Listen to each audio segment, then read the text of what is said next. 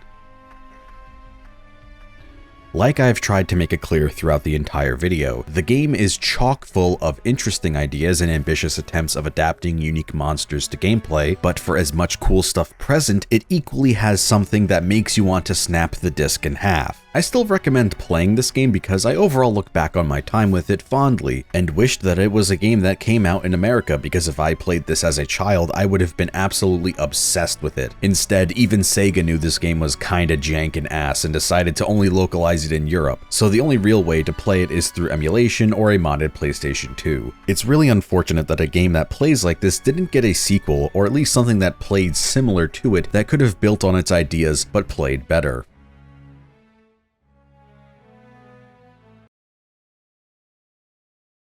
Continuing the trend from my last PlayStation 2 review, Altered Beast, we are covering another extremely conflicting game, one with wide peaks and valleys of quality, that being Nanobreaker, Konami's prototype to the never-endingly memeable Metal Gear Rising. I'm only half joking here because so much of this game's plot and world building holds funny parallels to the Metal Gear Solid IP and to Metal Gear Rising specifically, with an opening cutscene that looks like it was taken straight out of Drakengard.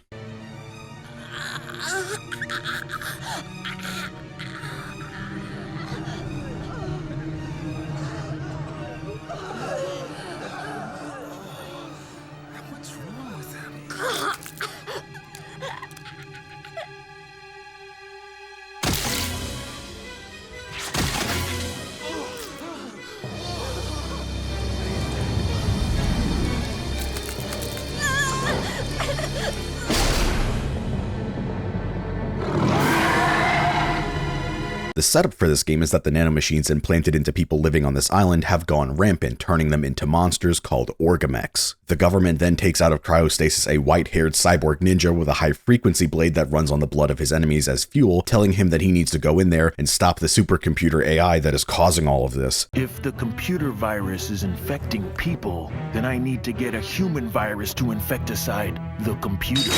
This time voiced by Crispin Freeman, and instead Sundowner is voiced by Steve Bloom. Of course not credited in-game, just like the Sword of Etheria, Nanobreaker is a PlayStation 2 action game by Konami where they're not crediting the people who are voicing their characters in English. You might have already noticed based on what I've shown so far, but the game goes for an approximation of what reality is within the confines of what the PlayStation 2's limitations are, while taking some artistic liberties and embracing its gamey, arcadey nature with the over-the-top cartoon gore. As I mentioned in the intro, Jake runs off the blood of his enemies, or oil as it's referred to in-game, but come on, we all know what this really is. There's even an option in the settings menu to change the color of the oil with a ton of colors to choose from, one being rainbow, so a large crowd of enemies getting comboed results in a fireworks display of color. The particle effects and the after image trails left by your sword and other abilities still look really good today and gives the combat a super striking and unique look to it. I always love when games, especially from this era, give their combat a unique visual flair like this to make them both stand out and stand the test of time. I really wish it was something that later generations still stuck with, but it seems like we've moved away from things like your sword's energy slashes or Shinobi's scarf. But with games like Hi-Fi Rush, Geno Kids, Jamphibian, and many more that I want to talk about in their own dedicated video, it seems like indie games are starting to bring action games back into the right direction. The combat system of Nanobreaker has all of the makings of a top-tier prestigious action game with customizable combos, unique weapon variations, excellent attack designs, a versatile move list, great attack ranges, but then the game itself is really stiff and missing a lot of the connective tissue found in better action games. Right away, you can tell something is a little off, as the prompts for the combos versus the tutorial boss are somewhat misleading. In other games, this prompt would signify that you need to hit both buttons at the same time, but what it actually wants you to do is press them in a sequence. They really should have put an arrow or a comma between the two buttons, just to prevent any form of confusion, but at least the pause menu does clear this up somewhat. As I mentioned a minute ago, the game has customizable combos, not in the same depthful way as God Hand or Stranger of Paradise. Instead, you use these plug-in chips collected throughout the game to fill out branching trees of combos, being able to remove and replace them into different slots as you please. Some of these moves have a video demonstration of what they look like and what they do, but then there are a bunch of moves in these combo trees you can't even highlight or cursor over, and will just pass right over them to the next thing. I don't know why they made it like this, but I wish they didn't. If you watched my review of Ghost Rider and remembered what I said there, Nanobreaker was one of the games I showed on screen when talking about missing the combat components that ties combos on the ground and combos in the air together. This game has a really good launcher, but unlike Devil May Cry, Bujingai, and many others, there is no way to follow up enemies into the air or jump after the launcher because you are animation locked to the ground. Air combat is another thing that is basically non-existent in this game. You have a downward thrust, a horizontal slash on square, a vertical slash on triangle, and that's it. Outside of this game's version of wire snatch when holding down circle, the game does not have a dedicated lock-on. This leads to the standard issue that plenty of these games have, where you are awkwardly swinging at the air missing enemies because your stiff character model doesn't have the ability to focus on them. And the wire snatch's lock-on isn't even all that good itself, as there are plenty of times throughout my playthrough where it would just not go to the enemy it's locked onto, or be unable to find them in the environment even though they are right in front of me, so the wire would just fly out into thin air at nothing. Then there are the real combat flow breakers and the completely unexplained things like the wings that occasionally pop out of your back. I have no clue what these do or signify. One of the many annoying things in this game are the enemies that can only be hit by specific attacks, like the scorpions can only be damaged by the javelin, or the enemies that can only be hurt by either horizontal or vertical attacks like these clam things depending on the way they're opened. When fighting in a huge crowd, this results in you getting hit and your combos being dropped because you aren't actually damaging all of them with everybody else because they are invulnerable. Nanobreaker has the same issue I described Bujingai having, where at any time it deviates from the standard point A to point B arena to arena fighting, then story beat, it becomes a much worse game. There are these escort mission segments where you have to protect the female scientist so you guys can try to put a stop to the Orgamex uprising. For some reason they decided that, hey, for a character with a lot of wide AoE attacks and no way to lock onto the enemies outside of the grab, let's turn on friendly fire. So when the game is throwing 50 enemies at you while you're trying to protect this lady, I got dangerously close a few times to accidentally killing her because there's no real way to avoid hitting her when the enemies have you guys surrounded. Also, like Bujingai, it contains annoying platforming segments. These are way worse in my opinion due to how stiff and bad the jumping and movement feels in this game. Nanobreaker does that thing that just drives me insane with platformers. When you try to jump and you're too close to the ledge and you do it maybe just a bit too late, the game will end up eating your input and you are sent plummeting to your death in the bottomless pits. You don't actually die from these in this game, but it does reset the area, so combat encounters are required to be redone again. Combine this with the moving platforms, temporary platforms, long recovery animations from double jumping or landing too close to ledges, and the bad camera that gets caught on things and gets too close to the player character, it makes me rather fight the annoying enemies in this game like the little bugs that I could not figure out how to get off your body until they explode if they grab onto you, which also stops you from attacking the other enemies in the room. So this ends up making you take guaranteed damage, which unless you get a rare health pickup or a health reset from progressing past a certain point in the story, you are shit out of luck. There were so many times throughout my playthrough where it felt like the best option was to just stand around and grind kills against respawning basic enemies until they dropped a health pickup or absorb enough gallons of blood that I would get a random health increase or heal. Now imagine all the stuff I just said when fighting really unforgiving bosses that hit like a truck, have tons of invincibility frames and phases for no reason, one frame startup blocking similar to Ninja Gaiden Black's Doku boss fight, insta-kills, terrible hitboxes, horrible 10-minute phases before the real fight starts, and by the end you'll never want to touch this game ever again. Once I had finished the game on stream, I was so salty, extremely bitter. I had felt that the game burnt away all the goodwill it had built up over the first few hours. But let's take some time and a step back to actually talk about some of the positives, so at least it makes sense why I said that this game has me conflicted, yet all I've done is complain for the past 10 minutes. The story for this game is unintentionally hilarious, elevated by its cheesy early 2000s English dub, with tropey hallmarks like the nerdy scientist explaining what's happening only for the army man to go, "In English, please." Jake is Shadow the Hedgehog level serious, and he never breaks this mold, only to be followed up by utter cornballs like this game's sundowner Keith, who is going completely mental and chewing up every scene he is in. Anytime Keith is on screen with Steve Bloom doing his most gravelly goblin voice producible, while Crispin Freeman completely no-sells every interaction with him, brought a smile to my face every single time.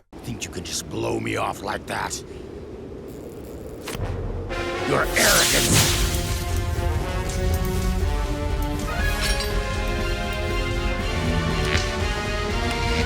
Pisses me off!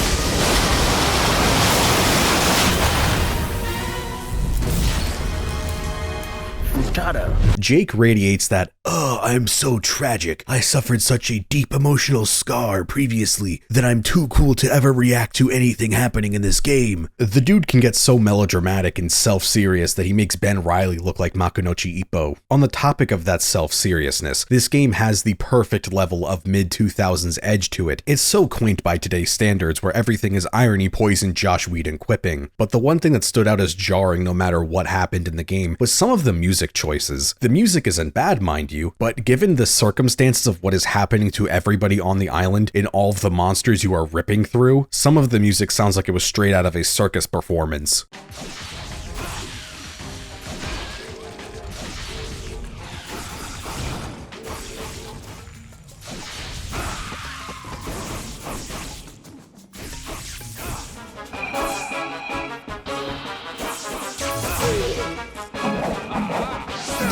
The game gets seriously goofy at times, especially in combination with the music it just brought up, and there is no chance that they thought that this was in any way supposed to be comedic when making it, and that makes it the best kind of campiness, completely unintentional. And once again, we are ending our game on an annoying 3-phase gauntlet, with the final boss being a charisma vacuum prototype Armstrong, where the first phase has you running around a circular arena slashing at tentacles dangling from the ceiling so you can attack the main head in the center, otherwise you deal no damage to it if there are any tentacles spawned in, and if the main head hits you, it does half your health bar, all the while having floating robot eyes that shoot lightning at you that go off screen so you can't see them or lock onto them with the wire snatch because this segment is a side scroller for some reason. Then phase 2 is the brain of the giant head you were hitting, slowly slithering across the stage while regular enemies spawn in. Both of these segments combined take roughly 10 minutes depending on your RNG. Only then does the real final boss fight start, when Armstrong shows up and absorbs the brain of the king of all the nanomachines and becomes a monster with an actual cool design that I can't even hate on. This guy looks sick as fuck. His boss fight may be terrible, and it made me absolutely salty on stream, but I have to admit that he looks so cool. After running around hitting him for 5 minutes with 0 hit feedback while dodging a million attacks as he spawns in multiple copies of himself, you'll beat the game and then unlock the ability to replay it as Keith with his own unique move list. If you manage to beat the game with him and not turn it off and never touch it again, because honestly it's not all that fun even when I take off my rose-tinted glasses for my love of this genre and time period, you unlock the ability to play as Jaguar from Neo Contra, who is just a palette swap of Jake but seems to be a super character minus the double jump. This also unlocks you Splatter Mode, which is kinda like Bloody Palace as you have to kill enough enemies to absorb enough gallons of blood to unlock the next stages. The first one takes place in the void of space and it looks really cool, but with all of the combat shortcomings like the game as a whole, it doesn't reach its true potential.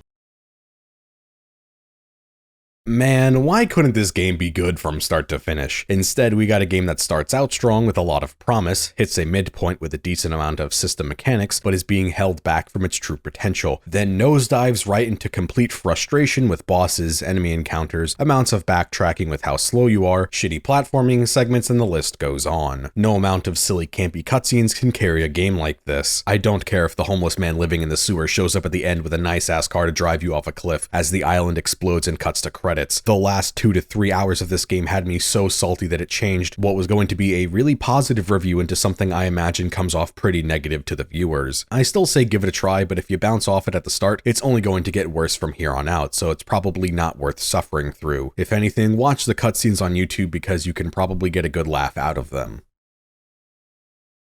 Of all the hidden gems I plan to cover found on the PlayStation 2, one that has had me the most excited to talk about it is Kamen Rider Genealogy of Justice, a Resident Evil-styled action game made by Cvit, the developers of Drakengard, and my favorite game, Nier Gestalt. This game has me enamored by its charm in the same way that Space Sheriff Spirits did. It perfectly captures the tokusatsu aesthetic down to how goofy the enemies look, as if they were in rubber suits even in-game. Just like Space Sheriff Spirits, Kamen Rider Genealogy of Justice also uses the commercial bumpers between chapters, instead of traditional load screens. The transformations, just like Space Sheriff Spirits, also captured the old visual effects from 70s era shows. I don't know how they managed to do it, but Kamen Rider Black's transformation fills me with a type of nostalgia for watching old Power Rangers episodes and any other Toku stuff my brother had on VHS when I was a kid.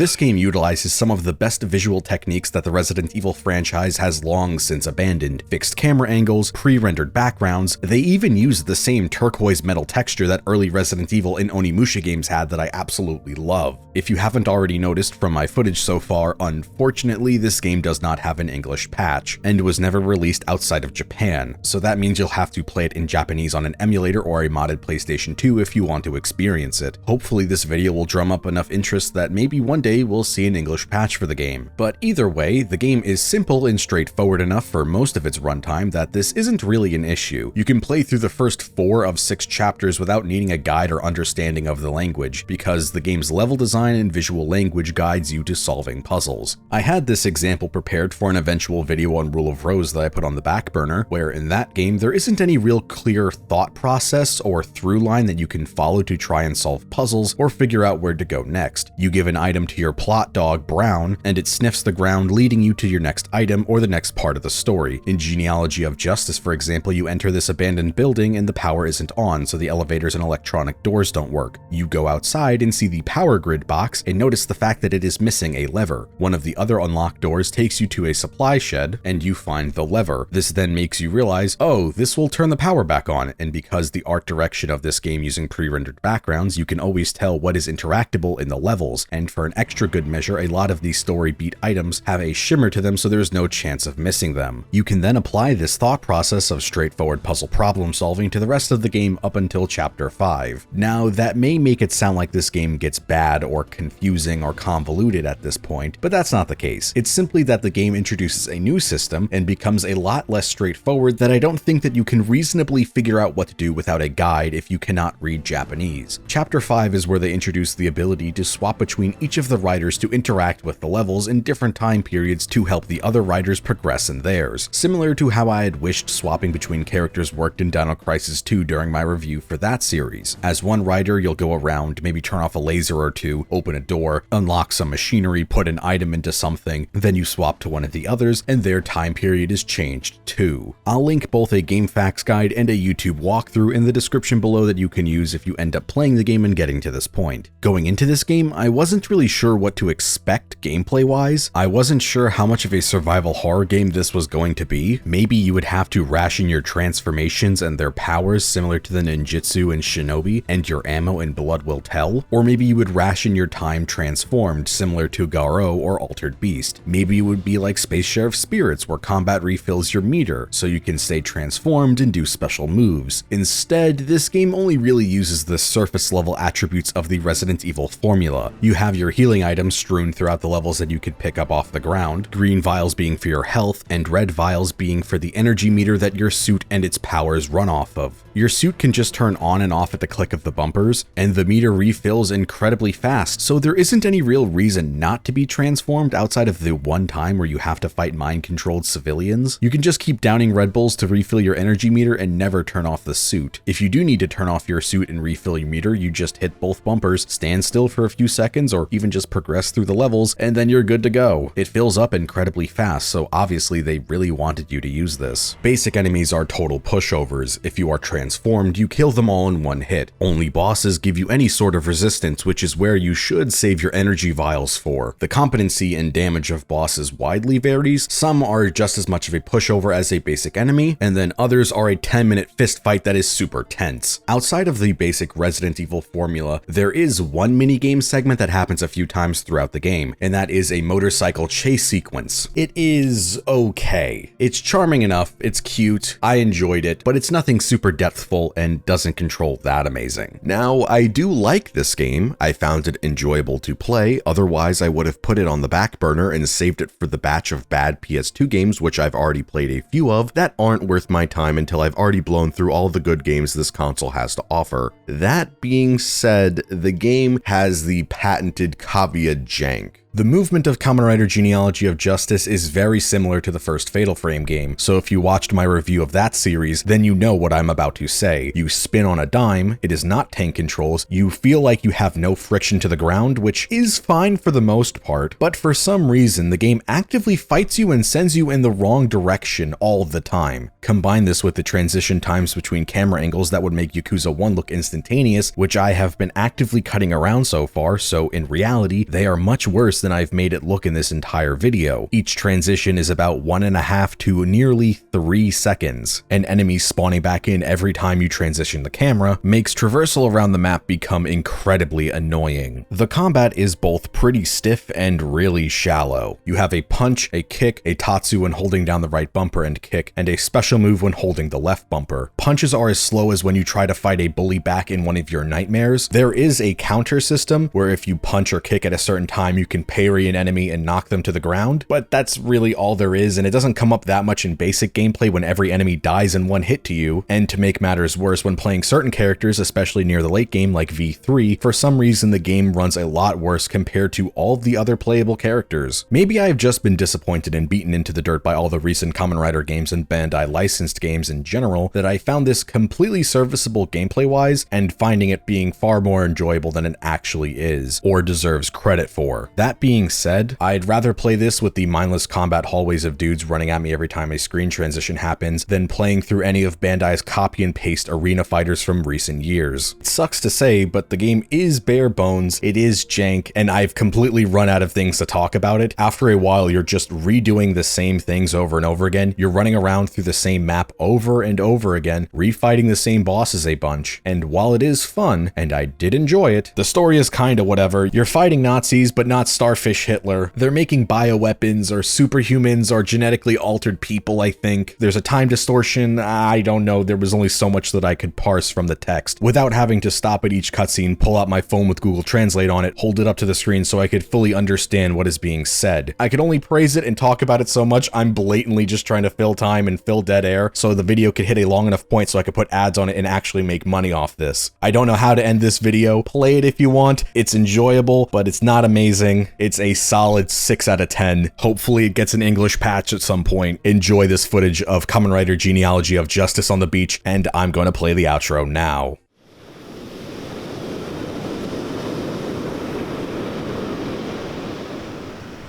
If you've made it this far into the video, I just want to say thanks for watching as always. If you really like the channel, then please consider passing the video around, leaving a like and a comment, and maybe consider becoming a patron on Patreon. All patrons get access to videos a day early, along with a $7 tier that shows rough cuts of upcoming videos, like my currently in the work anime boxing video. I'm now going to shout out all of my $5 and up patrons: Applejuice426, Skullman, Turbo Chicken, Burley, BBF in Bloxburg, Bully, Densha, Jordan Bennett, Kohai Carmen, Cosmonaut Cola, Medi Not the Bad Guy, Nemphy, Quanner, Quartz, Revin, Rovit, Samuel Egan, Scary Dinosaur, Sir Newt Newt, Skullman, Walkman, Ben Johnson, Buckets, Chichometrius, Cursed Void, David Roberts, Ekfrazo, Elliot Morton, Filthy Fingers 69, Fishkami, Hardleg Joe, Kevin Velasquez, Lazy Titan, Leon, Lotto, Lucy the Fox, Mitchell, Nicholas Pedinato, Sean the Berserker Fighter, Simply Aiden, Slemph Tingle, Starcasters, The Worstest Guy, and William Moore. Thanks so much, guys. As for what's coming out next, I still have a lot of videos in the works, including things like the Drakengard retrospective, the Armored Core series review, the Onimusha series review, which you can go view the review for the first game on Patreon if you're a $7 tier or up. There's also still a lot of other smaller projects still in the works, so to keep up to date, follow me on Twitter. If you're a card game player of any kind, I have a TCG Player affiliate link in the description below. Any purchases you make will give me a small kickback. I also have a NordVPN affiliate link, which using my promo code in the description below will also help support the channel and give you a discount on the 2-year plan.